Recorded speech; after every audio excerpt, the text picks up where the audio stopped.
আল্লাহ রাব্বুল আলামিন বলেন, ইয়া মাশারাল জিন্নি ওয়াল ইনস ইন ইসতাতাতুম আন তানফুযু মিন আকতারিস সামাওয়াতি ওয়াল আরদ ফানফুযু লা তানফুযুনা ইল্লা বিসুলতান। আল্লাহ রাব্বুল আলামিন বলেন, বান্দা এই পৃথিবীর কোথা থেকে পালাবা? পালানোর কোনো সুযোগ নাই। যেদিকে তাকাইবা সেদিকে আমি মহান মালিকের রাজত্ব, সেখানে আমি মহান রাব্বুল আলামিনের ক্ষমতা। এই ক্ষমতার থেকে তুমি পলায়ন করতে পারবা না। তুমি কি দেখো না? আল্লাহ রাব্বুল আলামিন বলেন, ওয়া ইন্না আলাইকুম লাহাফিজিন কিরামান কাতিবিন ইয়ালামুনা মা তাফআলুন। বান্দা আমি মহান রাব্বুল আলামিন তোমাকে নজরদারি করার জন্য, তোমাকে রেকর্ড করার জন্য। ও আমার ভাইরা, এই মাহফিলের শুরু থেকে আমরা এই পর্যন্ত কি করছি এই রেকর্ডের মধ্যে সব কিছু আছে। আল্লাহ রাব্বুল আলামিন এই আমাদের জন্য যে রেকর্ডার সৃষ্টি করেছেন ফেরেশতারা, আল্লাহ রাব্বুল আলামিন বলেন সূরা কফের 16 এবং 18 নম্বর আয়াতের মধ্যে আল্লাহ রাব্বুল আলামিন বলেন, মা ইয়ালফিজু মিন কাউলিন ইল্লা লাদাইহি রাকিবুন আতীদ। মানুষ যা কিছু বলছে সব কিছু সংরক্ষণ করার জন্য আল্লাহ রাব্বুল আলামিনের ফেরেশতারা নিয়োজিত রয়েছে। এমনকি আল্লাহ রাব্বুল আলামিন বলেন, বান্দা তোমার জীবনের কোন একটা দিকে তুমি তাকিয়েছো, তুমি তোমার জীবনে কোন একটা পায়ের তুমি ধাপ ফেলেছো, চোখের তুমি পলক দিয়েছো, আল্লাহ রাব্বুল আলামিন বলেন। এমনকি তোমার মনের মধ্যে কি আনাগোনা করতেছিল এখনো পর্যন্ত তুমি মুখ দিয়ে সেটা বের করতে পারো না। আল্লাহ রাব্বুল আলামিন বলেন, ওয়া নাহানু আকরাবু ইলাইহি মিন হাবলিল ওয়ারিদ। বলেন আল্লাহু আকবার। আল্লাহ রাব্বুল আলামিন বলেন, বান্দা আমি তোমার ঘাড়ের রগ তোমার কাছে যত নিকটে তার থেকেও বেশি নিকটে।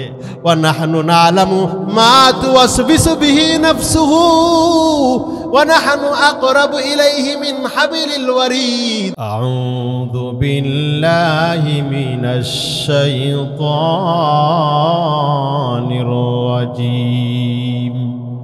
বিসমিল্লাহির রাহমানির রহিম।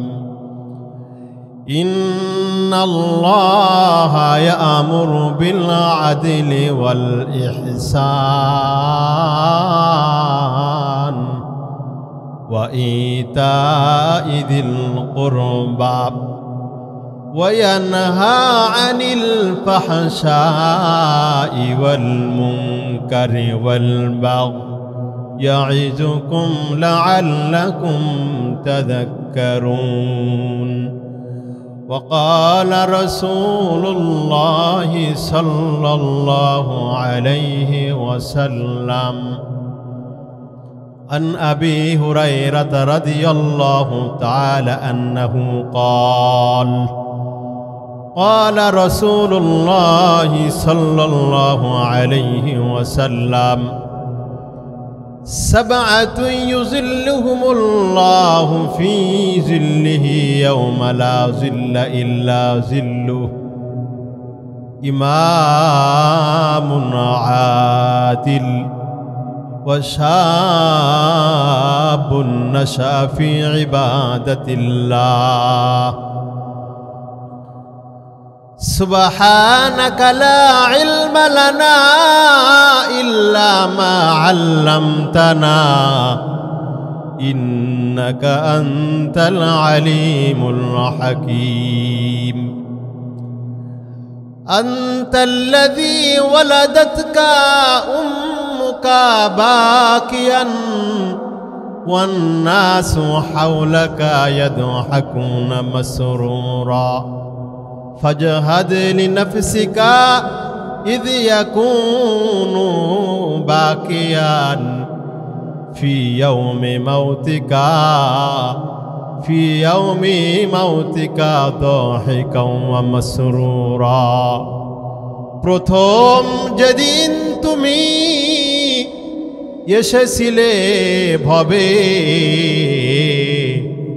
কেঁদেছিলে তুমি একা, হেসেছিল সবই। এমন জীবন তুমি করো গো গঠন, মরণে হাসিলে তুমি, মরণে হাসিলে তুমি কাঁদিবে ভুবন। সকলে মহব্বতের সঙ্গে দুরূদ শরীফ পাঠ করি। আল্লাহুম্মা সাল্লি আলা মুহাম্মাদিন ওয়া আলা আলি মুহাম্মাদ কামা সাল্লাইতা আলা ইব্রাহিম ওয়া আলা আলি ইব্রাহিম ইন্নাকা হামিদুম মাজিদ।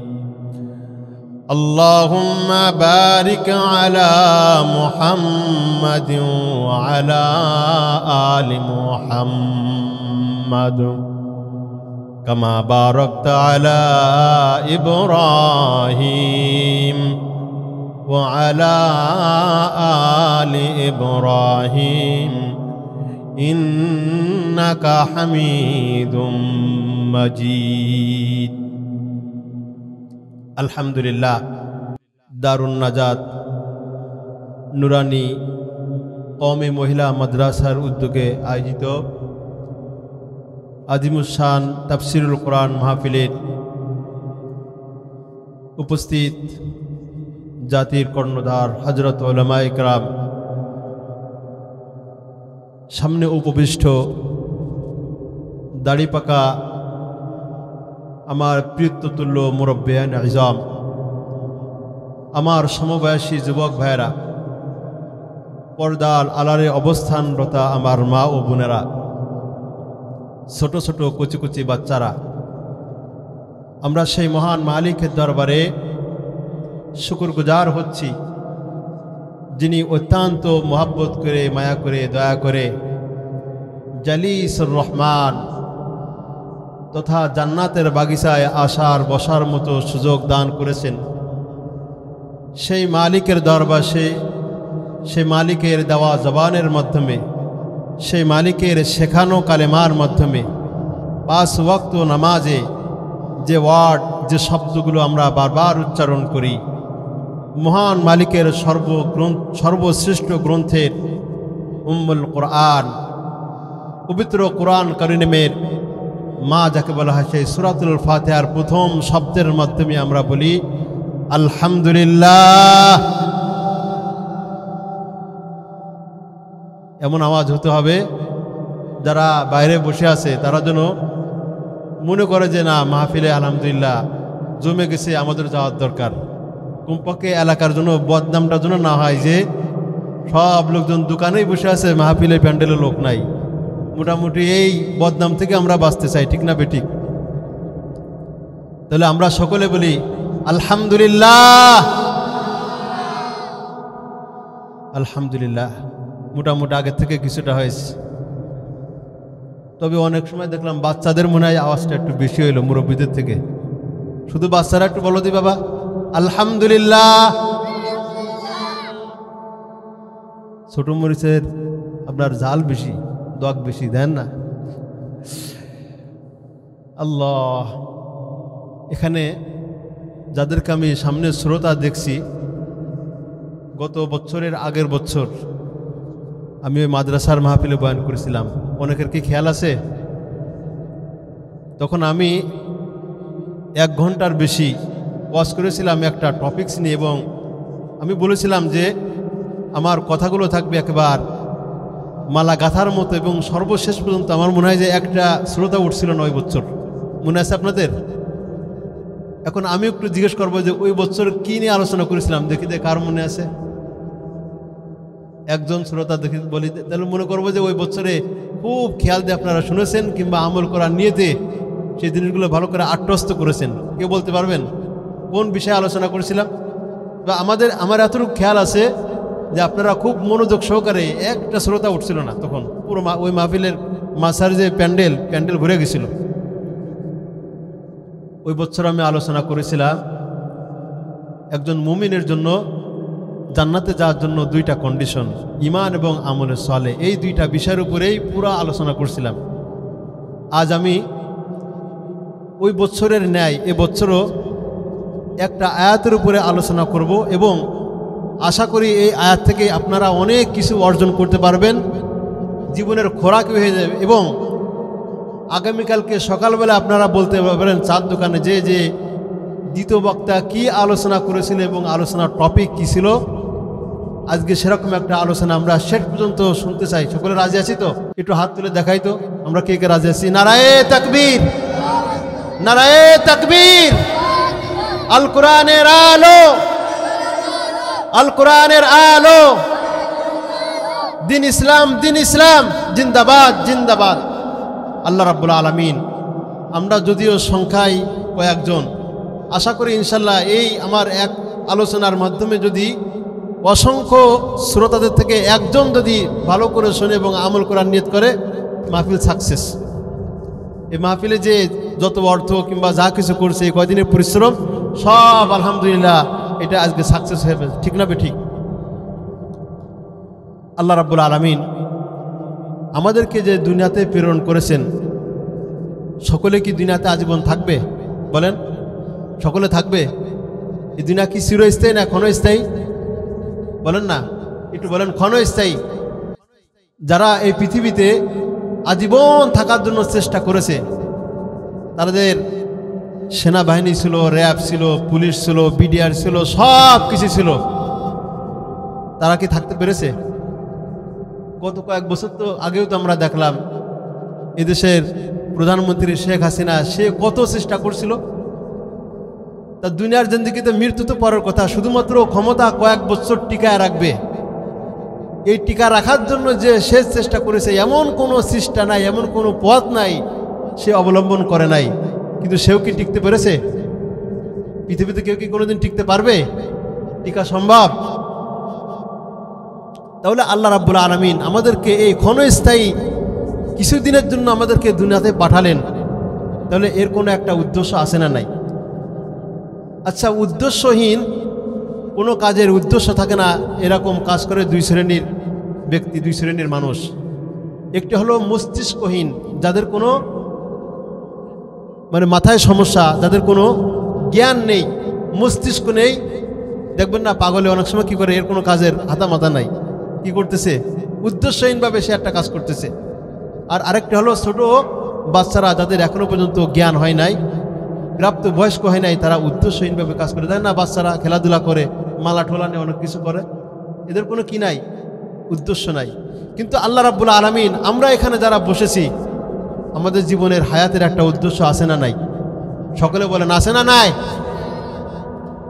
আল্লাহ রাব্বুল আলামিন পবিত্র কোরআনুল কারীমের সূরা মুমিনুনের মধ্যে 115 নম্বর আয়াত 18 নম্বর পারায় আল্লাহ রাব্বুল আলামিন বলেন, আফা হাসিবতুম আন্নামা খালাকনাকুম আবাথাও ওয়া আন্নাকুম ইলাইনা লা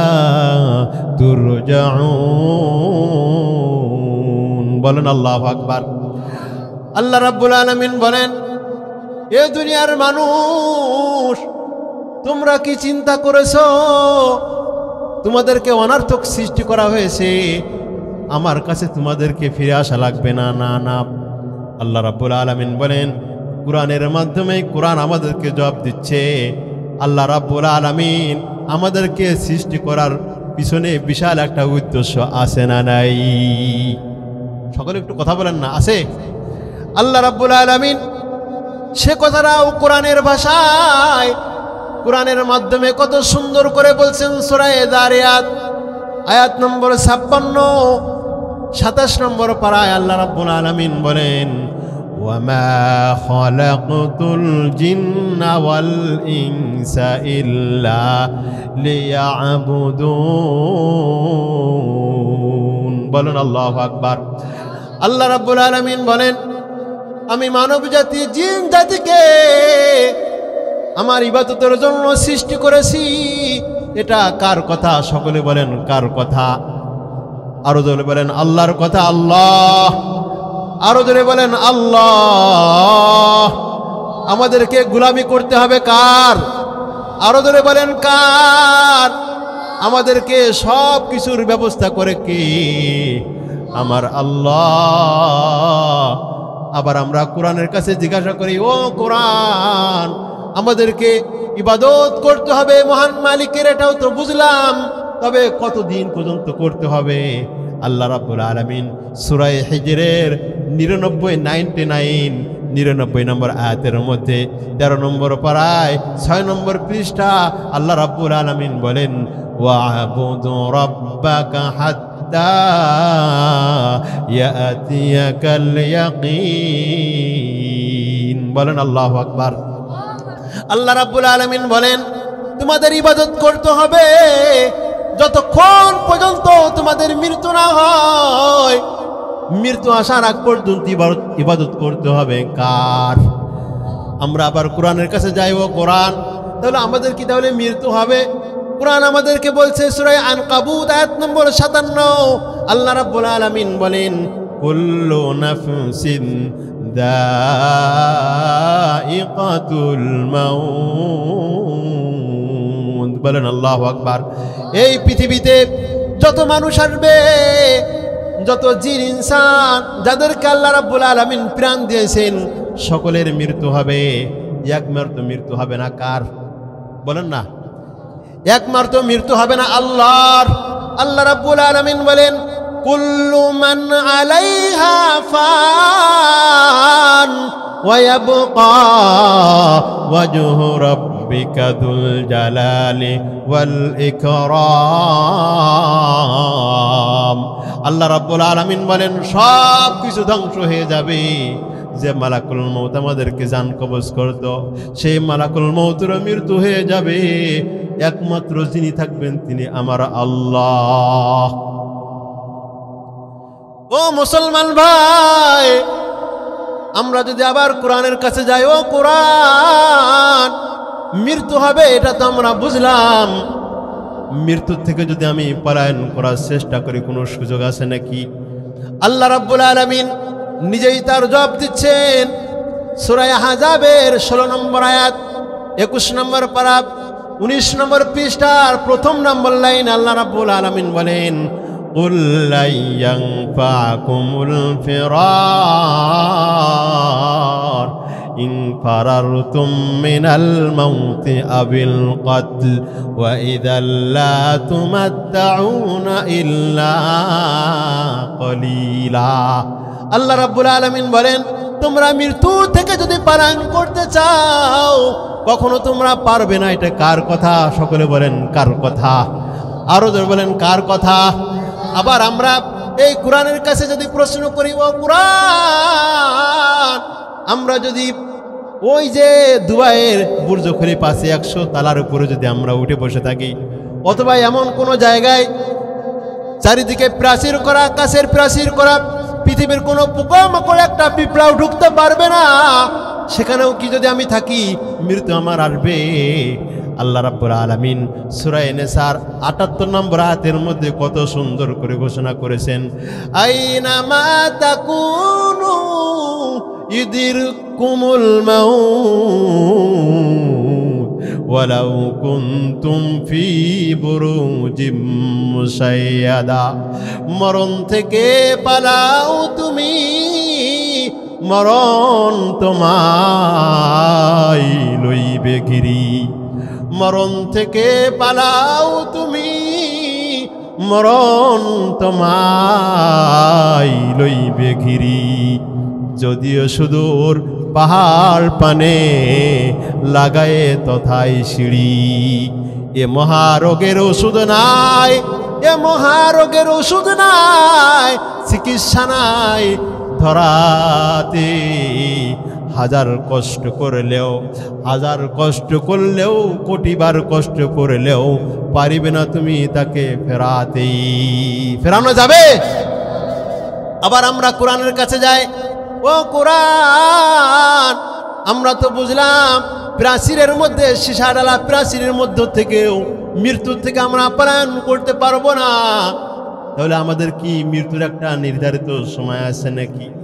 আল্লাহ রাব্বুল আলামিন সূরা ইউনূসের 11 নম্বর পারা 49 নম্বর আয়াতের মধ্যে ঘোষণা করেছেন লিকুল্লি উম্মাতিন আজাল ইযা জাআ আজালুহুম লা ইস্তাখিরুনা সাআতাও ওয়া লা ইস্তাকদিমুন। বলেন আল্লাহু আকবার। আল্লাহ রাব্বুল আলামিন বলেন প্রত্যেকটা মানুষের জন্য একটা নির্ধারিত সময় আছে, ওই সময়ের আগেও হবে না, পরেও হবে না, ওই সময় তার মৃত্যু হবে। আবার যদি আমরা কোরআনের কাছে যাই, ও কোরআন, আমরা যদি একটু ওই মালাকুল মউতের কাছে একটু যদি আমরা আপিল করি যে আমার আজকে মৃত্যুর সময়, আমার একটু সময়টা একটু বাড়ায় দাও, আমি 2 দিন পরে মৃত্যুবরণ করব। আল্লাহ রাব্বুল আলামিন সূরা মুনাফিকুনের মধ্যে কত সুন্দর করে বলেন ওয়ালা ইউআখিরাল্লাহু নাফসান ইযা জাআ আজালুহা। আল্লাহ রাব্বুল আলামিন বলেন যে কোনো মানুষের বিন্দু মাত্র সময়কে আগেও করা হবে না, পরেও করা হবে না। আবার যদি আমরা কোরআনের কাছে যাই, ও কোরআন, এ মৃত্যু কি আমাদের কাছেই আসবে না আমরা মৃত্যুর কাছেই যাব? আল্লাহ রাব্বুল আলামিন সূরা জুমার মধ্যে বলেছেন কুল ইন্নাল মাউতাল্লাযী তাফিরুনা মিনহু ফাইন্নাহু মুলাকীকুম। আল্লাহ রাব্বুল আলামিন বলেন, হে নবী, আপনি আপনার উম্মতদেরকে বলে দেন তোমরা যে মৃত্যু থেকে পলায়ন করো, এই মৃত্যুই তোমাদের কাছে যাবে, মৃত্যুই তোমাদেরকে গ্রাস করবে। আল্লাহু আকবার। মৃত্যু থেকে পালানোর সুযোগ আছে। কোরআনের দলিলের মাধ্যমে কোরআন 10টি প্রশ্ন করেছে কোরআনের কাছে।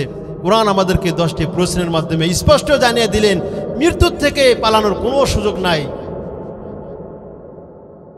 আমার নবী, বিশ্ব নবী আল্লাহ রাব্বুল আলামিন যখন কোরআন অবতীর্ণ করলেন, এই কথাটাই মক্কার মধ্যে বাইতুল্লাহ বারবার বলতেছিলেন, ইয়া আইয়ুহান নাস কুলু লা ইলাহা ইল্লাল্লাহু তুফলিহুন।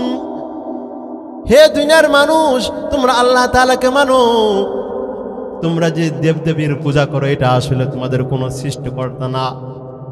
সৃষ্টিকর্তা একজন আছে, তিনি কে? আরো জোরে বলেন, তিনি কে? সৃষ্টিকর্তা, তিনি আমাদেরকে জীবিত করেছেন, আমাদেরকে মৃত্যু দিবেন, আমাদেরকে পরকালে আবার তিনি আমাদেরকে উঠাবেন। আমার নবী যখন এই কথা বারবার বলতেছিলেন, আর নবী বলতেছিলেন ইন্নী রাসূলুল্লাহি ইলাইকুম জামিআ। আল্লাহ রাব্বুল আলামিন আমাকে তোমাদের নিকটে নবী হিসেবে বানাইছেন, রাসূল হিসেবে প্রেরণ করেছে। তোমরা আমাকে মানো, আমার কথা তোমরা মানো। আল্লাহ নবী যখন কথাগুলো বলতেছিলেন, কাফেররা বলল, এ তো একজন মাজনুন, এ তো একজন পাগল, এ একজন সাহের জাদুকর, এরাকে তো পাগলে পেয়েছে। মুহাম্মদ এই সমস্ত কি পাগলের মতো আমাদের বাপদাদার বিরুদ্ধে কথা বলে, আমাদের দেবতার বিরুদ্ধে কথা বলে। তারা সকলে মিলে বিভিন্ন ধরনের অপচেষ্টা ষড়যন্ত্র করতে লাগলো, কিভাবে আল্লাহ নবীর দিন থেকে মানুষকে বিরত রাখা যায়। কিন্তু যত দিন যায় আল্লাহ নবীর বিরুদ্ধে তারা বিষোদ্গার করে, কিন্তু দিনে দিনে মুসলমানের সংখ্যা আল্লাহ নবীর হাতে কালেমা পড়ে বেশি বেশি মুসলমান হতেই লাগলো। সুবহানাল্লাহ। কাফেররা চিন্তা করলো, তাহলে কি করা যায়? মুহাম্মদকে কোনোভাবে আমরা আটকাতে পারি না। তাহলে মদিনার মধ্যে একজন বড় আলেম, তার নাম ছিল আখতাম ইবনে সাইফি। সে ইহুদিদের ধর্মগ্রন্থে এবং ইনজিল সম্পর্কে এবং সে ভবিষ্যৎ বিভিন্ন ধরনের খবর সে বলতে পারত।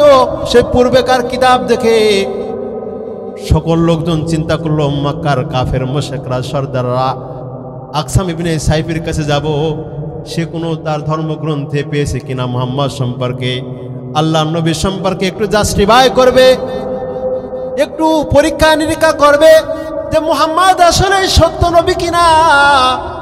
আমরা জানতে চাই। মক্কার কাফেররা আকসাম ইবনে সাইফির কাছে গেছে, যায় বলে, ও ইহুদিদের আলেম, বড় লিডার, মক্কার মধ্যে একজন পাগলের আবির্ভাব হয়েছে, জন্ম হয়েছে, আমাদের বাপদাদার বিরুদ্ধে কথা বলে। আপনার কাছে আসছে, আপনি একটু জাস্টিফাই করবেন মুহাম্মাদের ব্যাপারে। আকসাম ইবনে সাইফির পাশে দুইজন পাতি নেতা বোঝেন, কিছুদিন আগেই তো বড় বড় নেতা ছিল না, তাদের এলাকায় পাতি নেতাদের এলাকায় কসনে, তাদের কারণে এলাকায় বসবাস করা যায় নাই। নেতার চেয়ে পাতি নেতার ধার বেশি ছিল না কিছুদিন আগে, প্রত্যেকটা এলাকায়, শুধু আপনাদের এলাকায় না, সব এলাকায় ছিল। দুইজন পাতি নেতা বলে, এ লিডার, মুহাম্মদ একটা পাগলের জন্য আপনি যাবেন, এটা আপনার শানে মানায় না। ছোট একটা বিষয়, আমরা এটা সমাধান করতেছি, মুহাম্মদকে আমরা একটু সাইজ করে দিয়েছি, আপনি এখানে থাকেন। কাকে বলতেছে? লিডারকে বলতেছে, আকসাম ইবনে সাইফিকে বলতেছে যে মুহাম্মাদের তো সাধারণ একটা বিষয়, পাগল, এতিম, এর দুনিয়ায় কেউই নাই, এরা তো সাইজ করার জন্য আমরাই যথেষ্ট, আপনি থাকেন, আমরা দেখতেছি। আকসাম ইবনে সাইফি দুইজন প্রতিনিধি পাঠিয়েছে আল্লাহ নবীর কাছে।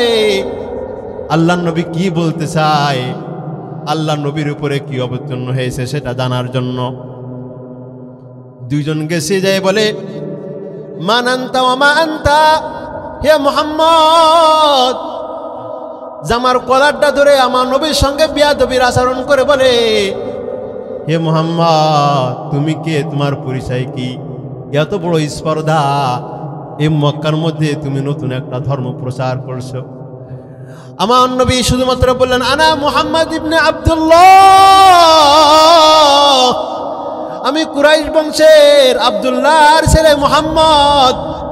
এ কথা বলার সঙ্গে সঙ্গে তারা দুইজন একটু চমকে উঠেছে। তারা বলে, এটা তো সাধারণ কোনো বংশের লোক না, মক্কার মধ্যে সব থেকে বড় সম্ভ্রান্ত পরিবারের সন্তান, এর বিরুদ্ধে কোনো কিছু করতে গেলে আমাদের একটু চিন্তা ভাবনা করতে হবে। দুইজনে এবার নরম সুরে একটু ভদ্র সহকারে বলতেছে। আগে ছিল কি একটু অভদ্র ভাষায় এবং শক্ত হয়ে, যে মুহাম্মদ তুমি কে, তুমি নতুন ধর্মের কথা বলো, তোমার পরিচয় কি? দেখেন না যে অনেক সময় নেতারা কি করে, কারোর সাথে দুর্ব্যবহার করতে গেলে তাকে কলার ধরে বিভিন্ন ধরনের অপমান করে, অপমানমূলক কথাবার্তা বলে। আল্লাহ নবীকে এভাবে বলতেছে। যখন পরিচয় পেয়েছে, পরিচয় পাওয়ার পর একটু থেমে এবার বলতেছে, মুহাম্মদ তুমি কি বলতে চাও, তোমার বাক্যগুলো একটু শোনাও। তখন আল্লাহ নবী এই আয়াতটা পড়তেছিলেন। আল্লাহ রাব্বুল আলামিন নবীর উপরে আয়াত অবতীর্ণ করে নবীকে জানাই দিলেন, নবী আমার, তাদেরকে আপনি আয়াতটা শোনাই দেন। ইন্নাল্লাহা ইয়া'মুরু বিল আদলি ওয়াল ইহসান ওয়া ইতাই যিল কুরবা ওয়া ইয়ানহা আনিল ফাহশাই ওয়াল মুনকারি ওয়াল বাগই ইয়াইযুকুম লাআল্লাকুম তাযাক্কারুন। এই আয়াত যখন শুনেছে, শোনার সঙ্গে সঙ্গে তারা দুইজন চিন্তা করল, এত সুন্দর কথা, এত সুন্দর বাণী আমরা জীবনে কোনোদিন শুনি না। মুহাম্মদকে দেখলে তো কোনো পাগল মনে হয় না, কারণ পাগলের চেহারার মধ্যে একটা উস্কোখুস ভাব থাকে, তার চুলগুলো এলোমেলো থাকে, কিন্তু মুহাম্মদের মতো এত সুন্দর চেহারার অধিকারী আমরা জমিনে, আসমানের নিচে, জমিনের উপরে কোনো মানুষ আমরা দেখি নাই। সুবহানাল্লাহ। তারা দুইজন আল্লাহর নবীকে বলে, মুহাম্মদ এই বাক্যগুলো বারবার আমাদেরকে শোনাও। আল্লাহর নবী বারবার রিপিট করছেন আর বলতেছেন, আর তারা দুইজনে সেটা শুনে শুনে মুখস্থ করে ফেলেছে। কারণ আকসাম ইবনে সাইফির কাছে যে রিপোর্ট দেওয়া লাগবে মুহাম্মদ কি বলেছে, তারা দুইজন মুখস্থ করে আকসাম ইবনে সাইফির কাছে গেছে, যায় বলে, ও লিডার, মুহাম্মাদের বিরুদ্ধে যত কথা শুনেছি, মুহাম্মাদের মধ্যে এত সুন্দর ও ভদ্র মানুষ জমিনে কোনোদিন আমরা দেখি নাই। তার কথাগুলো বড় সুন্দর, তার চেহারাও বড় সুন্দর, সে সুন্দর ভাষায় কথা বলে। বলতেছে আকসাম ইবনে সাইফি কি বলেছে মুহাম্মদ, যখন আয়াতটা শুরু করেছে, ইন্নাল্লাহা ইয়া'মুরু বিল আদলি ওয়াল ইহসান ওয়া ইতাই যিল কুরবা, আয়াতটা শুরু করতে যে আকসাম ইবনে সাইবি বলে স্টপ, তোমার বক্তব্য একটু রেখে দাও। বলে যে একটা আমি অ্যাসেম্বলি করব, মাহফিল করব, একটা সমাবেশ করব, কারণ যারা মুহাম্মাদের বিরুদ্ধে এত অপপ্রচার করেছে, আমাকে দায়িত্ব দিয়েছে মুহাম্মাদের খবর নেওয়ার জন্য, আমি ওই সমস্ত লোককে ডাকবো। আকসাম ইবনে সাইফি মাহফিল করেছে, এরা একটা মাহফিলের মতো আয়োজন করেছে। মক্কার সমস্ত কাফেরদেরকে একত্রিত করে ওই দুজনকে বলছে, এবার বলো মুহাম্মদ কি বলেছে। তারা যখন আয়াতটা পড়তে শুরু করলো, ইন্নাল্লাহা ইয়া'মুরু বিল আদলি ওয়াল ইহসান ওয়া ইতা'i যিল কুরবা ওয়া ইয়ানহা আনিল ফাহশাই ওয়াল মুনকারি ওয়াল বাগই ইয়াইযুকুম লাআল্লাকুম তাযাক্কারুন। ওই মজলিসের মধ্যে যত লোক ছিল সমস্ত লোক জায়গায় কালেমা পড়ে মুসলমান হয়ে গেছি। সুবহানাল্লাহ। ও আমার মুসলমান ভাই, পবিত্র কোরআনুল কারীমের যে আয়াত শুনে সব থেকে বেশি কালেমা পড়ে মুসলমান হয়েছে সেটা হলো সূরা নহলের 90 নম্বর আয়াত। এই আয়াত পড়ে হযরত উসমান ইবনে মাজুন রাদিয়াল্লাহু তাআলা আনহুর মতো ওয়ালিদ ইবনে মুগীরা আল্লাহর রাসূলের সব থেকে বড় দুশমন ছিল, সে বলে ওয়াল্লাহি ইন্না লাহু লাহালাওয়া, মুহাম্মদ যে কথাগুলো বলেছে এই কথাগুলোর মধ্যে বড় মিষ্টতা। ওয়া ইন্না লাহু লাতালাওয়া, এই কথাগুলোর মধ্যে বড় মাধুর্যতা। ওয়া ইন্না আসলাহু লামুরিকুন, এই কথাগুলোর শিকড় এত উপরে যা বর্ণনা করার মতন নাই। ওয়া আলাহা লামুসমিরুন, এর শাখা প্রশাখা অনেক দূর যাবে, এর শাখা একবার সমুদ্রের গভীরে চলে যাবে। মুহাম্মাদের কথাগুলো এটা সাধারণ কোনো মানুষের কথা না, কারণ কোনো মানুষ এ কথাগুলো বলতে পারে না। মুহাম্মদ যে রবের কথা বলতেছে আসলে সে রবেরই কথা। ওমা হুয়া বিকাউলি বাশার, এটা সাধারণ কোনো পৃথিবীর কোনো মানুষের কালাম হইতে পারে না। আল্লাহু আকবার। এই জন্য উবাইদুল্লাহ সিন্দি রহমতুল্লাহ আলাইহি বলেন যে আল্লাহ রাব্বুল আলামিন এই সূরা নহলের 90 নম্বর আয়াতের মধ্যে 3টি আদেশ দিয়েছেন, 3টে নিষেধ। বলেন না কয়টা আদেশ? 3টে আদেশ এবং 3টি নিষেধ। পুরা পৃথিবীর সমস্ত রাষ্ট্র, পুরো দেশ, কোনো সমাজ, কোনো পরিবারকে যদি কোনো ব্যক্তি সংস্কার করতে চায়, আপডেট করতে চায়, সমাজের বিশৃঙ্খলা দূর করতে চায়, তাহলে এই 6টি আল্লাহ তাআলার যে সংবিধান, যে মূলনীতি, এটাকে যদি কোনো ব্যক্তি আমল করে, সমাজে প্রতিষ্ঠা যদি করতে পারে, সে সমাজটা একটি সোনালী সমাজে পরিণত হয়ে যাবে। আল্লাহ রাব্বুল আলামিন একটা ইনটেক প্যাকেজ এই সূরা নহলের 90 নম্বর আয়াতের মধ্যে আমাদের জন্য উপহার দিয়েছেন। হযরত ইবনে আব্বাস রাদিয়াল্লাহু তাআলা বলেন, যদি আল্লাহ রাব্বুল আলামিন মানুষের দেশ, রাষ্ট্র এবং সমাজ গঠনের জন্য অন্য কোনো আয়াত যদি অবতীর্ণ না করতেন, শুধুমাত্র সূরা নহলের 90 নম্বর আয়াত যদি অবতীর্ণ করতেন, এটা গোটা মানব জাতির জন্য যথেষ্ট হয়ে যেত। সুবহানাল্লাহ বলেন না যে? এই জন্য মসজিদের ইমাম সাহেব যখন জুমার নামাজ পড়ায়, সে দ্বিতীয় যখন খুতবা দেয়, সে বলে যে ইন্নাল্লাহা ইয়া'মুরু বিল আদলি ওয়াল ইহসান, যে আমি এই খুতবার আগে আধা ঘন্টা 1 ঘন্টা বয়ান করেছি, প্রথম খুতবায় অনেক নসিহত করেছি, দ্বিতীয় খুতবার মধ্যে যা কিছু বললাম, এরপরে সর্বশেষ আমি যে জিনিসটা ফিনিশ করতেছি, আমার মেন নসিহত হলো এইটা। আপনারা আগেরগুলো মানেন আর না মানেন, কোনো ব্যক্তি যদি এই 6টা বিষয় যদি আমল করতে পারে, তাহলে তার পুরা জীবনের জন্য নসিহত হয়ে যাবে। আল্লাহ রাব্বুল আলামিন এই 6টি আদেশ আর নিষেধের মধ্যে প্রথম যে আল্লাহ রাব্বুল আলামিন আদেশ দিয়েছেন তার নাম হলো আদল। আল্লাহ রাব্বুল আলামিন বলেন, ইন্নাল্লাহা ইয়া'মুরু বিল আদল। আল্লাহ রাব্বুল আলামিন আদল, ইনসাফের কথা বলেছেন। ইনসাফ, আদল শব্দের শাব্দিক লুগাবি অর্থ হলো কোনো জিনিসকে সমান করা। এই যে মাহফিলের মাঠে অনেক সময় উঁচু নিচু ছিল, ডেলা ছিল, গোবর ছিল, এগুলোকে দূর করে সরায়া যখন মাঠটাকে সমান করা হয়েছে, এটাকে বলা হয় শাব্দিক অর্থ হলো আদল।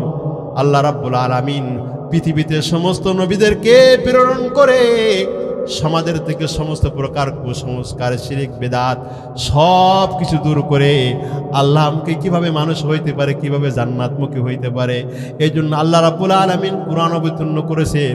সমস্ত নবীদেরকে একই মিশন আর দাওয়াত দিয়ে নবীদেরকে প্রেরণ করেছে। বুঝতে পারছেন আদলের অর্থ? এটা শাব্দিক অর্থ। এরপরে আল্লাহ রাব্বুল আলামিন ঘোষণা করেছেন ইন্নাল্লাহা ইয়ামুরু বিল আদল। আল্লাহ রাব্বুল আলামিন আদলের কথা বলেন। আদল কয় প্রকার? 3 প্রকার। বলেন আদল কয় প্রকার? ওয়াজ মুখস্থ করবেন, কিন্তু লাস্টে কিন্তু জিজ্ঞেস করবো ওয়াজ এই আদল কয় প্রকার। 1 নম্বর আল আদলু মা আল্লাহ, আল্লাহ তাআলার সাথে আদল করা। 2 নম্বর আল আদলু মান নাফস, নিজের সঙ্গে আদল করা। আল আদলু মাল মখলুক, মখলুকের সাথে আদল করা। ও মুসলমান ভাইরা, আজকে বর্তমান সমাজের মধ্যে ওয়াজ বলতে কোনো কিচ্ছু নাই। যে বক্তা হাসাইতে পারবে, টিকটক করতে পারবে, যে বক্তা সেখানে নাচানাচি করতে পারবে, তা সে বক্তার দাম আছে। যে বক্তা কোরআন হাদিসের ওয়াজ করে তার বর্তমান সমাজে দাম নাই। ঠিক না বেঠিক? যদি আমি বসে বসে এতক্ষণ কৌতুক করতাম, দেখবেন যে লোক সব চলে আসতো। এখানে তো কোরআনের আলোচনা বর্তমান ওয়াজ মাহফিলের মধ্যে নাই। আল্লাহ রাব্বুল আলামিন বলেন ইন্নাল্লাহা ইয়ামুরু বিল আদল। 1 নম্বর হলো আল আদলু মা আল্লাহ, আল্লাহ তাআলার সাথে আদল করা মানে আল্লাহ তাআলার সাথে শিরিক না করা। আল্লাহ তাআলার সাথে শিরিক করা যাবে না। আল্লাহ রাব্বুল আলামিন বলেন ইন্নাল্লাহা লা ইয়াগফিরু আন ইউশরাকা বিহি ওয়া ইয়াগফিরু মা দুনা যালিকা লিমান ইয়াশা। আল্লাহ রাব্বুল আলামিন বলেন আল্লাহ তাআলার সাথে শিরিক করা ব্যতীত সমস্ত গুনাহ আল্লাহ রাব্বুল আলামিন মাফ করে দেয়। তবে যারা আল্লাহ তাআলার সাথে শিরিক করে, এই শিরিকের গুনাহ আল্লাহ রাব্বুল আলামিন কোনোদিনও ক্ষমা করে না। আল্লাহ রাব্বুল আলামিন বলেন ওয়ালা ইন আশরাকতা লা ইয়াহবাতান্না আমালুকা ওয়া লা তাকুনান্না মিনাল খাসিরিন। যদি তুমি শিরিক করো তাহলে তোমার সমস্ত আমলটা বিনষ্ট হয়ে যাবে। আল্লাহ রাব্বুল আলামিন সূরা কাহফের লাস্টে বলেন ফামান কানা ইয়ারজু লিকা রাব্বিহি ফালইয়ামাল আমালান সালিহা ওয়ালা ইউশরিক বিইবাদাতি রাব্বিহি আহাদা। আল্লাহ রাব্বুল আলামিন বলেন কোনো বান্দা যদি আল্লাহ তাআলার সাথে মুলাকাত অর্জন করতে চায়, আল্লাহ তাআলা দিদার যদি অর্জন করতে চায়, তার প্রথম শর্ত হলো আল্লাহ তাআলার সাথে শিরিক করা যাবে না। কারণ শিরিক করলে আল্লাহ রাব্বুল আলামিন স্পষ্ট ঘোষণা করে দিয়েছেন ইন্নাহু মান ইউশরিক বিল্লাহ ফাকাদ হারামাল্লাহু আলাইহিল জান্নাহ। আল্লাহ রাব্বুল আলামিন তার জন্য জান্নাতকে হারাম করে দেয়। ওয়া মাওয়াহুন নার, তার জন্য অবধারিত জাহান্নাম। এই জন্য আমার ভাইরা, জীবনে কোনোদিন শিরিক করা যাবে না। এই পণ আমরা করতে পারি কি পারি না? কোনোদিন শিরিক করা যাবে না। এই জন্য আল্লাহর রাসূল বর্ণনা করেছেন দাখালান নারা রাজুলুন বিযুবাব ওয়া দাখালাল জান্নাতা রাজুলুন বিযুবাব। একজন যুবক শুধুমাত্র একটা মাছির সাথে শিরিক করার কারণে সে জাহান্নামে চলে গেছে। আর একজন যুবক শুধুমাত্র একটা মাছির মাধ্যমে শিরিক না করে আল্লাহর জান্নাতে চলে গেছে। সাহাবীরা বলেন ইয়া রাসূলুল্লাহ, কিভাবে একজন মানুষ কিভাবে মাছের মাধ্যমে জাহান্নামে গেল, আর একজন মানুষ কিভাবে মাছের মাধ্যমে জান্নাতে গেল? আল্লাহর রাসূল বলেন একজন জালেম বাদশা, সে একটা রোডের মধ্যে মূর্তি রাখছে। বাদশা নিয়ম করছে এই রোড দিয়ে যে যাবে, রাস্তা দিয়ে যে যাবে, এই মূর্তির তার সিজদা করতে হবে, মূর্তির কাছে মাথা নত করতে হবে। তাছাড়া কোনো মানুষ এখান থেকে যাইতে পারবে না। যে ব্যক্তি এই মূর্তিকে সিজদা না করবে, তাকে তলোয়ার দিয়ে তাকে আঘাত করে তাকে দুনিয়া থেকে শেষ করে দিবে, তার কল্লাটা নামাই দিবে। এমনই 2 জন যুবক যাদের মধ্যে ঈমান আছে, যারা আল্লাহ তাআলাকে বিশ্বাস করে, তারা চিন্তা করলো আমাদের জীবন চল যাবে, কিন্তু আমরা মূর্তির কাছে মাথা নত করব না। বাদশাহ একজন যুবককে বলে, যুবক আমার এখান থেকে যাইতে গেলে এই মূর্তির কিন্তু সিজদা করতে হয়। বলে যে আমি তো একজন ইমানদার, আমি আল্লাহ তাআলাকে বিশ্বাস করি, আমি তো এটা করতে পারি না। ওই বাদশা বলে তাহলে তুমি যদি কিছু না পড়ো, দেখো ওই যে মূর্তির নাকে টুকে একটা মাছি আছে, মাছিটা সরাই তুমি কোনো মতে তোমার জীবনটা বাঁচায় এখান থেকে যাও। ওই যুবকটা মনে করেছে আমি তো মূর্তির সিজদা করি নাই, শুধুমাত্র ওই মূর্তির নাকের ডগা থেকে একটা মাছি সরাই দিছি। আল্লাহ রাব্বুল আলামিন বলেন, বান্দা মূর্তির নাকের ডগা থেকে মাছি সরাইয়া তুমি মূর্তির সহযোগিতা করেছ, এই জন্য তুমি জাহান্নামী। আর একজন যুবক সে একইভাবে সামনে দিয়ে যায়। বাদশা বলে, এ যুবক, তোমার মধ্যে একজন যুবক আল্লাহ তাআলাকে বিশ্বাস করে, সেও তো মূর্তির নাকের ডগা থেকে মাছিটা সরাই এখান থেকে জান্নাতে চলে গেছে, তুমি এটা যদি করতে পারো তোমাকে আমি ছেড়ে দেব। কিন্তু যুবক বলে, আমার জীবনটা চলে যাবে, তারপরে আমি একটা মূর্তির শুধুমাত্র মাছিটা সরাইও আল্লাহ তাআলার সাথে শিরিক করতে পারি না। এ কথা বলার সঙ্গে সঙ্গে বাদশাহ তার মাথার উপরে একটা আঘাত করেছে, দেহতে থেকে তার মাথাটা বিচ্ছিন্ন করে দিয়েছে। আল্লাহর রাসূল বর্ণনা করেছেন, আমার সাহাবীরা, ওই যুবক তার মাথাটা বিচ্ছিন্ন করে সে নিজেকে বিনষ্ট করে নাই, সে এই তার মাথাটা বিচ্ছিন্ন করে এই মূর্তির কাছে মাথা নত না করে সে আল্লাহ তাআলার কাছে সন্তুষ্ট করে আল্লাহর জান্নাত কুরাই করে নিয়েছে। আল্লাহু আকবার। ও মুসলমান ভাইরা, এজন্য পৃথিবীর সব আলেম কিন্তু সমান না। ইমাম আহমদ ইবনে হাম্বল রাহমাতুল্লাহ আলাইহি, ইমাম আবু হানিফা রাহমাতুল্লাহ আলাইহি, হুসাইন আহমদ মাদানী রাহমাতুল্লাহ আলাইহি, সরমুনার পীর সাহেব মুফতি ফজলুল্লাহ কামিনী রাহমাতুল্লাহ আলাইহি আজীবন বাতিলের সঙ্গে কোনোদিন মাথা নত করে নাই, সর্বদা বাতিলের সাথে লড়াই হয়েছে, জেল খেটেছে, জীবনটা চলে যাবে, তারপরেও কিছু মানুষ কোনোদিন বাতিলের কাছে মাথা নত করবে না।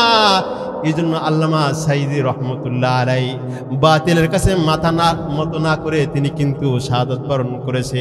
দুনিয়ার সমস্ত আলেম কিন্তু সকলেই সমান না, কিছু আছে ওই যুবকের মতো, তারা আল্লাহ তাআলার উপরে বিশ্বাস করবে, তারা ফাঁসির কাস্টে ঝুলবে, তারপরেও তারা বিন্দুমাত্র হকের পথ থেকে কোনোদিন বিচ্যুত হবে না। ঠিক না বে ঠিক? দাও খোদা দাও আমায় আবার, ওমর দারাজ দিল। দাও খোদা দাও আমায় আবার, ওমর দারাজ দিল।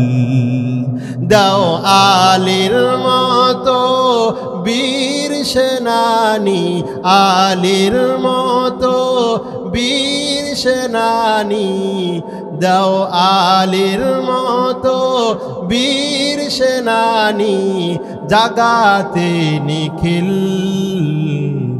দাও খোদা দাও আমায় আবার, ওমর দারাজ দিল। হামজাকে দাও ঘরে ঘরে জীবন দিতে অকাতরে, হামজাকে দাও ঘরে ঘরে জীবন দিতে অকাতরে।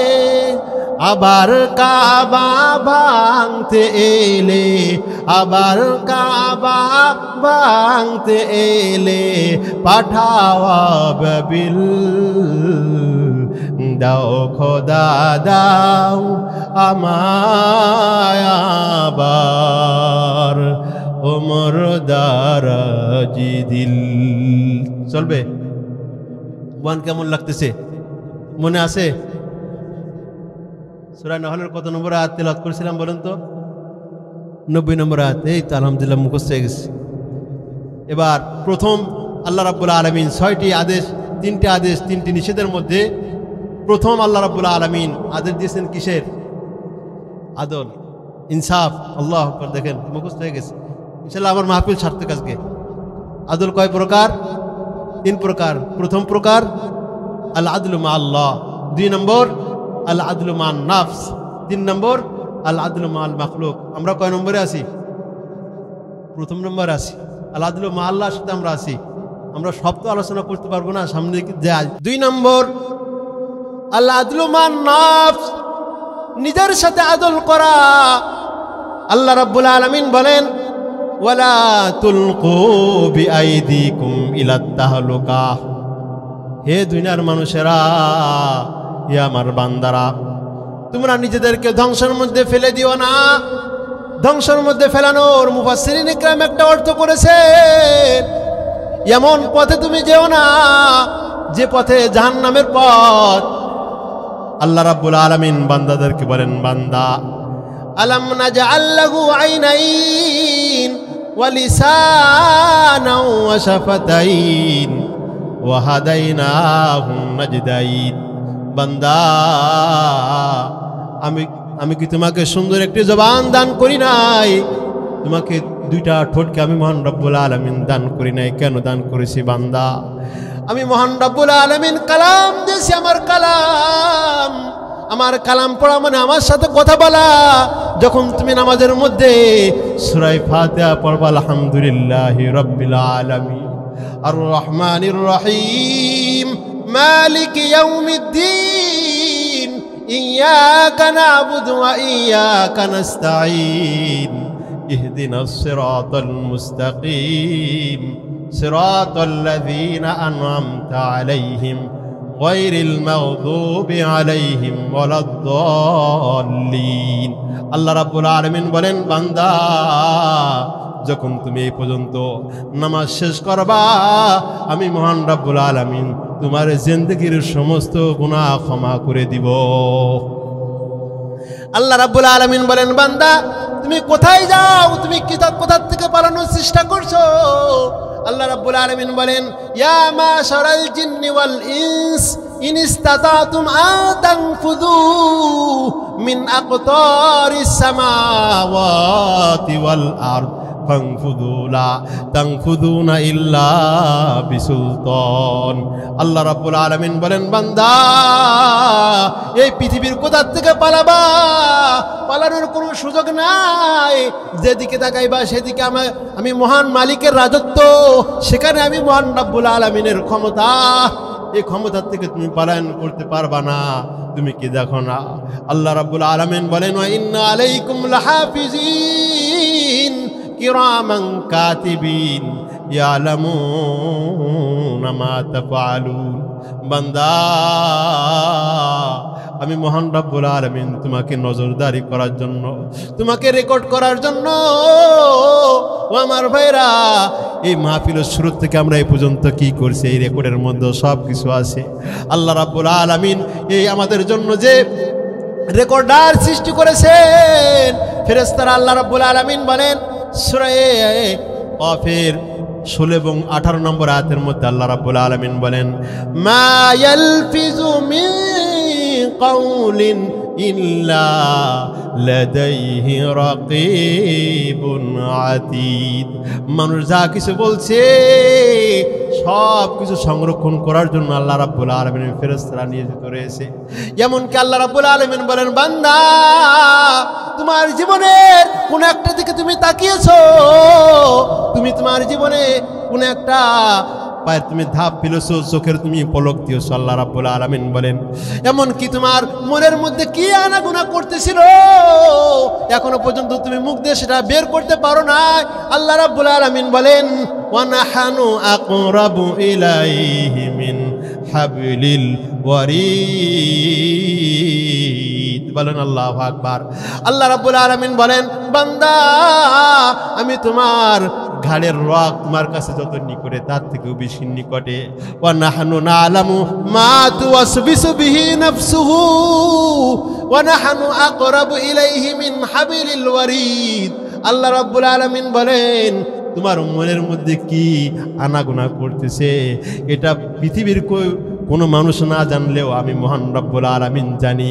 সুতরাং কিয়ামতের ময়দানে মানুষ বলতে থাকবে, ওয়ায়াকুলুনা ইয়া ওয়াইলাতানা মা লিহাযাল কিতাব লা ইউগাদিরু সগীরাতাও ওয়ালা কাবীরাতান ইল্লা আহসাহা। ছোট থেকে ছোট, বড় থেকে বড় কোনো কিছুতেও বাদ যায় না এই আমল নামার মধ্য থেকে। সুবহানাল্লাহ। ও আমার মুসলমান ভাইরা, আল আদলু মাল মাখলুক, মানুষের সঙ্গে এমনকি শুধুমাত্র একটা বিড়ালের সঙ্গে অসৎ আচরণ করার কারণে একজন মহিলা জাহান্নামে চলে গেছে। ও আমার ভাইরা, গরুকে আমাদের সমাজের মধ্যে পিটায় এমন লোক আছে না নাই? ছাগল পিটায়, কুত্তা পিটায়, বিড়াল পিটায়, ওনার তো কোনো কাজ করা যাবে না। মাখলুকের সঙ্গে সৎ আচরণ করতে হবে, জনগণের সঙ্গে সৎ আচরণ করতে হবে, জনগণের হক মানুষের কাছে পৌঁছাই দিতে হবে।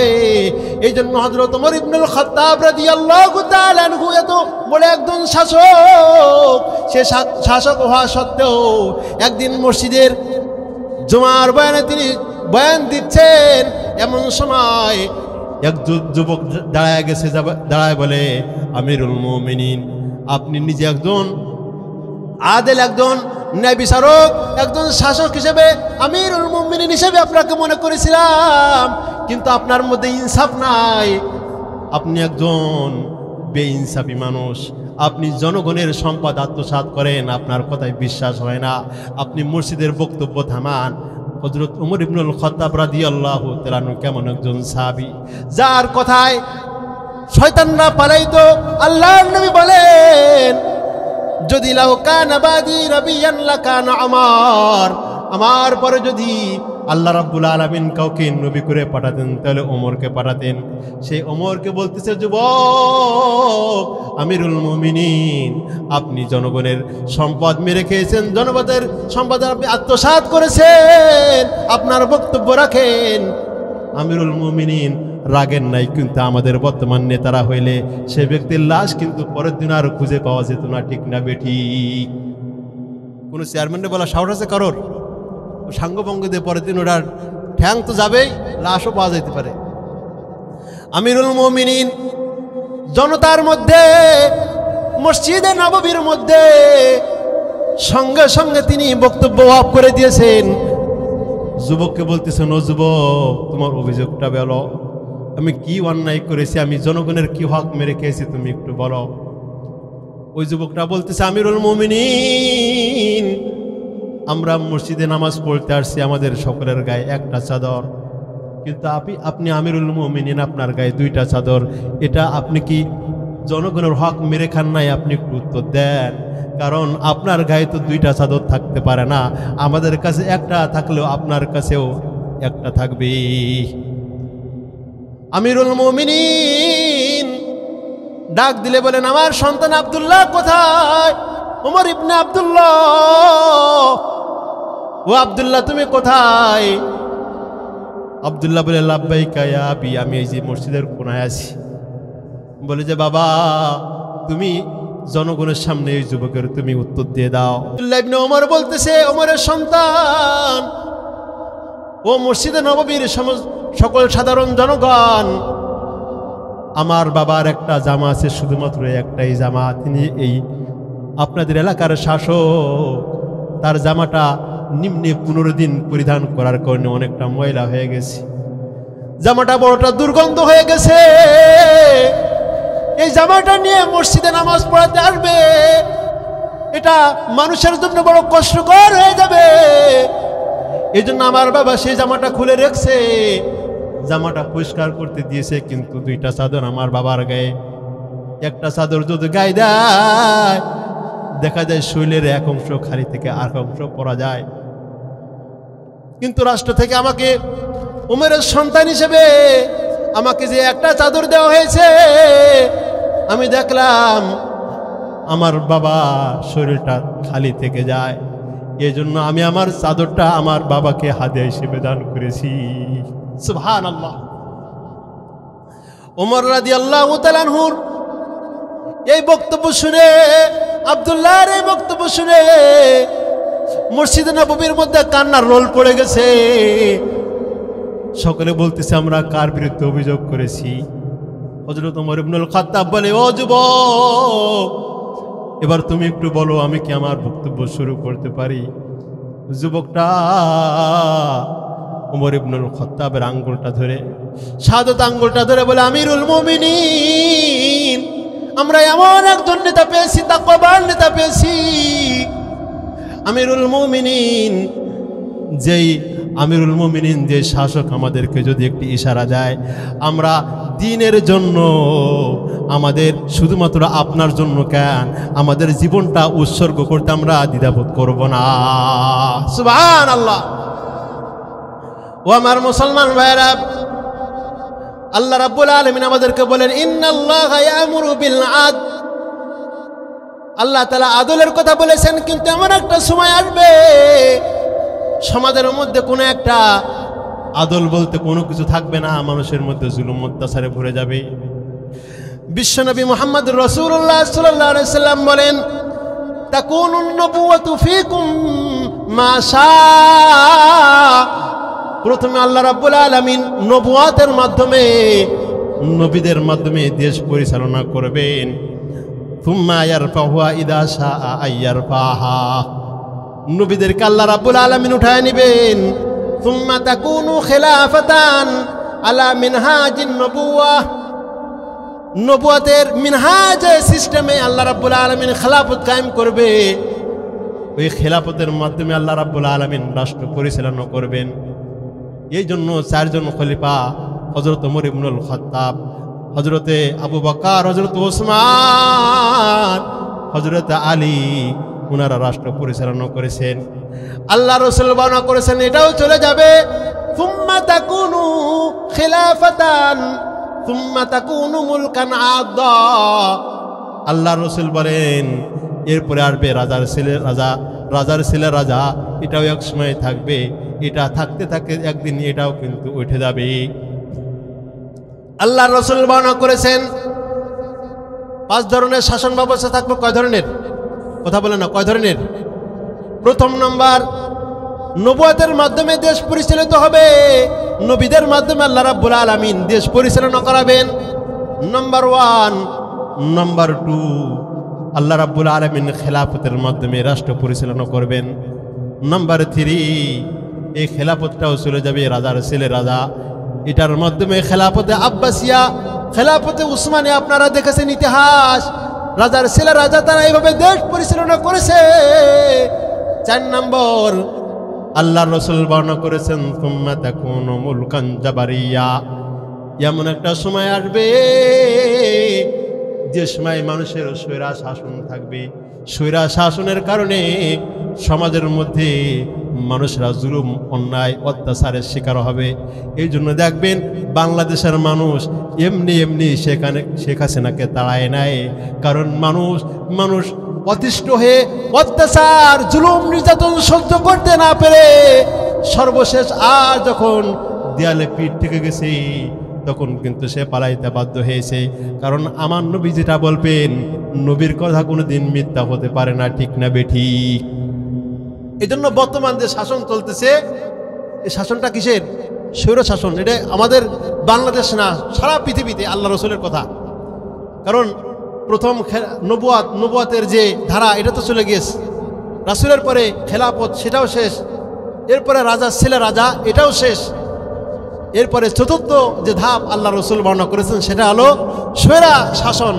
এই কারণে দেখবেন যে বর্তমান এই যে সিরাতে কি হলো, গত বছর হলো না, সিরাত আপনার হলো, তো আপনার সিরায় আপনার গণ অভ্যুত্থান হলো, তারপরে শ্রীলঙ্কা হলো, তারপরে মাঝখানে আরেকটা রাষ্ট্র হয়েছিল। এই কতগুলো রাষ্ট্র হয়েছে এই যে স্বৈরা শাসনের কারণে আপনার। তারপরে একবার হলো ইন্দোনেশিয়া, তারপরে বাংলাদেশ। এই যে সিরিয়াল বাই যে চলতেছে, এটা আল্লাহ রসুলের ভবিষ্যৎবাণী যে এগুলো হবে, স্বৈরা শাসন হবে, এবং এক এক করে এই স্বৈরা শাসনের যারা শাসক তারাও পালাতে বাধ্য হবে। এরপরে আল্লাহ রসুল বর্ণনা করেছেন এই স্বৈরা শাসন কিন্তু থাকবে না। আল্লাহ রসুল বর্ণনা করেছেন লা ইয়াবকা মিনাল ইসলামি ইল্লা ইসমুহু। এমন একটা সময় আসবে মানুষের মধ্যে শুধু ইসলামের নাম থাকবে, মানুষের মধ্যে ইসলাম বলতে কোনো কিছু থাকবে না। ওয়ালা ইয়াবকা মিনাল কুরআন ইল্লা রাসমুহু, কোরআনের শুধুমাত্র পৃষ্ঠা থাকবে, মানুষের মধ্যে কোরআনের আমল বলতে কোনো কিছু থাকবে না। আজকে সমাজের মধ্যে হাজারো লাখ লাখ হাফেজ পাওয়া যায়, আলেম পাওয়া যায়, কিন্তু আমলকারী আগের মতো সাহাবাদের মতো তাবিদের মতো আগের কালে ওই সমস্ত বুজুর্গদের মধ্যে কিন্তু আলেমওয়ালা আমলওয়ালা হাফেজ এবং আলেম কিন্তু পাওয়া যায় না। ঠিক না বেঠিক? কারণ আল্লাহ রাসূল বর্ণনা করে গিয়েছেন, ভবিষ্যৎবাণী করে গিয়েছেন, ইসলাম শুধুমাত্র থাকবে, ইসলামের নাম থাকবে, ইসলাম থাকবে না। মানুষের শুধুমাত্র লেবাস পোশাকে বেশভূষায় থাকবে মুসলমান, মুসলমানিত্ব বলতে কোনো কিছু থাকবে না। আল্লাহর রাসূল বলেন, ওয়া মাসাজিদুহুম আমিরাতুন ওয়া হিয়া খারাবুম মিনাল হুদা, মসজিদগুলো থাকবে হিদায়াত শূন্য, মসজিদ থাকবে বড় টাইলসওয়ালা, মসজিদ থাকবে এসিতে ভরপুর, মসজিদের মধ্যে চাকচিক্যতে ভরে যাবে। কিন্তু আজকে দেখেন অধিকাংশ মসজিদে এমন মসজিদ আছে টাইলস করা এসি করা, কিন্তু ফজরের সময় নামাজে জমাতে লোক পাওয়া যায় না। শহরের মধ্যে আমার যে মসজিদটা গোপনাপাড়া রোড জামে মসজিদ, পুরো যশোরের মধ্যে এত সুন্দর মসজিদ, 3 তলা পর্যন্ত জুমার দিন লোক হয়, কিন্তু ফজরের সময় দেখা যায় 2 কাতারের বেশি লোক হয় না।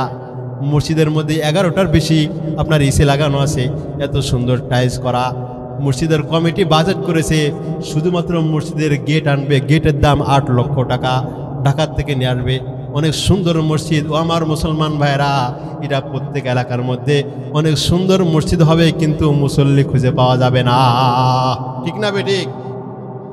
আল্লাহর রাসূল বর্ণনা করেছেন, ওয়া উলামাহুম শাররুন তাহতা আদিমিস সামা, আলেমরা থাকবে সম্মানের পাত্রে, কিন্তু শেষ জামানার মধ্যে আলেমরা সব থেকে নিকৃষ্ট থাকবে, আলেমদের আর মর্যাদা থাকবে না। আগের মতো মানুষরা আলেমকে আর আম দেয় না, আগের মতো মানুষরা আর আলেমদেরকে কাঁঠাল দেয় না, কারণ আলেমদের মর্যাদা চলে গেছে, আলেমদের মধ্যে আমল নাই। আলেমরা নিজেরাই নিজেদের মধ্যে মারামারি হাঙ্গামিতে ব্যস্ত, আলেমদের মধ্যে টাকার লোভ চলে গেছে। এই জন্য আল্লাহ রাব্বুল আলামিন আলেমদের সম্মানে কিন্তু কমায়। সন্তান চিন্তার কোনো কারণ নাই, সারা বিশ্বে যত স্বৈরা শাসক আছে সব একদিন চলে যাবে, ওই বাইতুল মাকদাস মুসলমানদের হাতে আসবে। আল্লাহ রাসূল বর্ণনা করেছেন, লা তাকুমুস সাআ হাত্তা তুকাতিলাল ইয়াহুদ ওয়াল মুশরিকুন, আল্লাহর রাসূল বর্ণনা করেছেন ততক্ষণ পর্যন্ত কিয়ামত কায়েম হবে না যতক্ষণ ইহুদিদেরকে কচু কাটার মতো কাটানো হবে। আজকে ইহুদিরা এই যে ফিলিস্তিন দখল করতে গেলে মুসলমানদেরকে হত্যা করতেছে, ছোট বাচ্চাদেরকে হত্যা করতেছে। আল্লাহ রাব্বুল আলামিন বলেন, ওয়া মা লাকুম লা তুকাতিলুনা ফি সাবিলিল্লাহ, ও মুসলমানরা, ও মুমিনরা, তোমাদের কি হলো? তোমরা আল্লাহর রাস্তায় জিহাদ করছো না। ওয়াল মুস্তাদাফিনা মিনার রিজালি ওয়ান নিসা ওয়াল নিসা ওয়াল বিলদানিল্লাযিনা ইয়াকুলুনা রাব্বানা আখরিজনা মিন হাযিহিল ক্বরিয়াতিজ যালিমি আহলুহা, দুর্বল নারীরা, বাচ্চারা, শিশুরা তারা বলতেছে, আল্লাহ এই সমাজের মধ্যে আর আমরা বসবাস করতে পারছি না, আল্লাহ এদের জুলুম আর আমরা সহ্য করতে পারছি না। রব্বুল আলামিন তুমি আমাদেরকে এই এলাকা থেকে, এই দেশ থেকে আমাদেরকে সরায় তুমি উন্নত জায়গায় নিয়ে যাও। আল্লাহ রাব্বুল আলামিন বলেন যে তাদের এই আর্তনাদ আর তাদের দাগ আল্লাহ রাব্বুল আলামিন একদিন শুনবেন। এমনকি মুসলমানদের পক্ষে গাছ পর্যন্ত কাজ করবে, মুসলমানদের পক্ষে পাথর পর্যন্ত, পাহাড় পর্যন্ত মুসলমানদের পক্ষে কাজ করবে। আল্লাহ রাসূল বর্ণনা করেছেন, ওয়া ইয়াকুলুল হাজার মিন ওয়ারাই ইহুদিয়া মুসলিম, পাথর বলতে থাকবে, হে মুসলমান আমার পিছনে ইহুদি রয়েছে, কে হত্যা করো। এবং গাছ বলতে থাকবে, ওয়া ইয়াকুলুশ শাজারু ইয়া মুসলিম মিন ওয়ারাই ইহুদি ফাকতুলহু, আমার পিছনে ইহুদি রয়েছে, তাকে হত্যা করো। তবে একটা গাছ আছে, আল্লাহ রাসূল সেই গাছের কথা বলেছেন, ইল্লাল গরকাত, গরকাত নামে একটা গাছ আছে, এই গাছটা মুসলমানদের সঙ্গে বিশ্বাসঘাতকতা করবি। আল্লাহর রাসূল কোন গাছটা মুসলমানদের পক্ষে থাকবে না সেটাও বলে গিয়েছেন। মুসলমানদের বিজয় হবেই হবে, গাজওয়ায়ে হিন্দ হবে, এটা সত্য, ইমাম মাহদি আসবে এটাও সত্য, দাজ্জাল আসবে এটাও সত্য, হযরত ঈসা আলাইহিস সালাম আসবে এটাও সত্যের মধ্যে কোনো সন্দেহ নাই। আল্লাহর রাসূল বর্ণনা করেছেন, হযরত আনাস ইবনে মালিক রাদিয়াল্লাহু তাআলা আনহু থেকে বর্ণিত, আল্লাহর রাসূল বর্ণনা করেছেন, আতাইতুন নাবিয়্যা ফি গজওয়াতি তাবুক, আমি আল্লাহর রাসূলের কাছে তাবুক যুদ্ধে আসলাম। فقال رسول الله صلى الله عليه وسلم وعد ستا بين يدي الساعة ওয়ানাস, 6টা জিনিস মনে রাখবা। কয়টা জিনিস? কথা বলেন না, কয়টা জিনিস? এই 6টা জিনিস যখন চলে আসবে মনে করবা কিয়ামত খুব দ্রুত চলে আসছে, কিয়ামত একেবারে সন্নিকটে। 6টা জিনিস যদি চলে আসে তাহলে মনে করবা কিয়ামত চলে আসছে। আল্লাহর রাসূল বর্ণনা করেছেন, মাউতি, আমার যখন মৃত্যুর সময় চলে আসবে, অর্থাৎ আমি যখন দুনিয়া থেকে চলে যাব, মনে করবা সামনে কিয়ামতের আর বেশি দিন নাই, কারণ নবুয়তের সিলসিলা আমার মাধ্যমে শেষ হয়েছে। আমি চলে যাওয়া মানে কিয়ামত তোমাদের কাছে একবার সন্নিকটে। আল্লাহর রাসূল আল্লাহ রাব্বুল আলামিন বলেন, ইকতারাবা লিন-নাসি হিসাবুহুম ওয়া হুম ফি গাফলাতিন মুরিদুন, কিয়ামতের সময় তো চলে আসছে, তবে সমস্ত মানুষেরা বড় গাফেল অবস্থায় আছে। আল্লাহর রাসূল বর্ণনা করেছেন 2 নম্বর পয়েন্ট, সুম্মা ফাতহু বাইতুল মাকদাস, যখন বাইতুল মাকদাস বিজয় হয়ে যাবে, তার মানে আল্লাহর রাসূলের কথা, বাইতুল মাকদাস একদিন বিদায় হবেই হবে। আল্লাহর রাসূল বর্ণনা করেছেন, সুম্মা মাউতানুন ইয়াখুযু ফীকুম কাগুআসিল গনাম, আল্লাহর রাসূল বলেন, আমার উম্মতের মধ্যে এমন একটা সময় আসবে যখন আমার উম্মতেরা ঠান্ডা রোগের কারণে মারা যাবে, ছাগলের পালের মতো মারা যাবে। তখন মনে করবা সামনে কিয়ামতের আর বেশি দিন নাই। এজন্য আপনারা দেখেছেন জম্বি ভাইরাস, কিছুদিন আগেই গেল করোনা ভাইরাস, এই সমস্ত মানুষের ঠান্ডা রোগের কারণে মারা যায়। আল্লাহ রসুল বলেন এটা কিয়ামতের আলামত। আল্লাহ রসুল বর্ণনা করেছেন 3 নম্বর, ইউতার রাজুলু মিয়াতা দিরহাম ফায়ুদিল্লু সাকিতা, এমন একটা সময় আসবে যে সময় 1000 দিরহাম 100 দিরহামের কোনো মূল্য থাকবে না। এই জন্য বাজারে গেলে 1000 টাকার নোট নিয়ে গেলে 1 কেজি ছাগলের গোশত পাওয়া যায় না। আল্লাহ রসুল বলেন যখন এমন একটা সময় আসবে তখন মনে করবা সামনে কিয়ামতের আর বেশি দিন নাই। আল্লাহ রসুল বর্ণনা করেছেন 5 নম্বর পয়েন্ট, সুম্মা ফিতনাতুন লা ইয়াদা বাইতাম মিনাল আরাবি ইল্লা দাখালাতু, ফিতনা প্রবেশ করতে করতে যেই মক্কা থেকে ইসলাম আসছে ওই মক্কার মধ্যে ফিতনা ঢুকে যাবে। এই জন্য বর্তমান সৌদি আরবের মধ্যে সিনেমা হল পাওয়া যায়, বর্তমান সৌদি আরবের মধ্যে মহিলারা গাড়ি চালায়। আল্লাহ রসুল বর্ণনা করেছেন, সুম্মা হুদনাতুন তাকুনু বাইনাকুম ওয়া বাইনা বানিল আসফারি ফায়াগদিরুন, আল্লাহর রসুল বলেন এমন একটা সময় আসবে মুসলমানদের সঙ্গে আর কাফেরদের সঙ্গে একটা চুক্তি হবে, ওই চুক্তির মধ্যে কাফেররা মুসলমানদের সঙ্গে গাদ্দারি করবে। আল্লাহ রসুল বর্ণনা করেছেন তবে সর্বশেষ মুসলমানদের বিজয় হবে। আল্লাহ রসুল বলেন এই 6টা সিমটম যখন চলে আসবে মনে করবা সামনে আর কিয়ামতের বেশি দিন নাই। আল্লাহ রাব্বুল আলামিন আমাদেরকে এই শেষ জামানার ফিতনা থেকে হেফাজত করব, সকলে বলে আমিন। তো আমি আলোচনা করেছিলাম সূরা নহলের 90 নম্বর আয়াত, এর মধ্যে আল্লাহ রাব্বুল আলামিন 3টে আদেশ এবং 3টে নিষেধ করেছেন। প্রথম আমরা আলোচনা করেছি আদল নিয়ে। আদল কয় প্রকার? 3 প্রকার। এরপরে আল্লাহ রসুল আমাদেরকে ফিতনার কথা বলেছেন যে আদল থাকবে না, সুরা শাসন চলে আসবে। এর জন্য প্রথম 5টি পয়েন্ট 5 ধরনের খেলাফত থাকবে। এরপরে 6টি আপনার আল্লাহ রসুল ফিতনার কথা বলেছেন। আল্লাহ রাব্বুল আলামিন এই কথাগুলোকে আমল করে মুখস্থ করে আগামীকালকে সকলে আপনার নিজেরা মুজাকারা করবেন, ঠিক আছে তো? আল্লাহ রাব্বুল আলামিন আমাদেরকে কথাগুলোর উপরে আমল করার তৌফিক দান করুক। ওয়া আখিরু দাওয়ানা আনিল হামদুলিল্লাহি রাব্বিল আলামিন। আসসালামু আলাইকুম ওয়া রাহমাতুল্লাহি ওয়া বারাকাতুহু।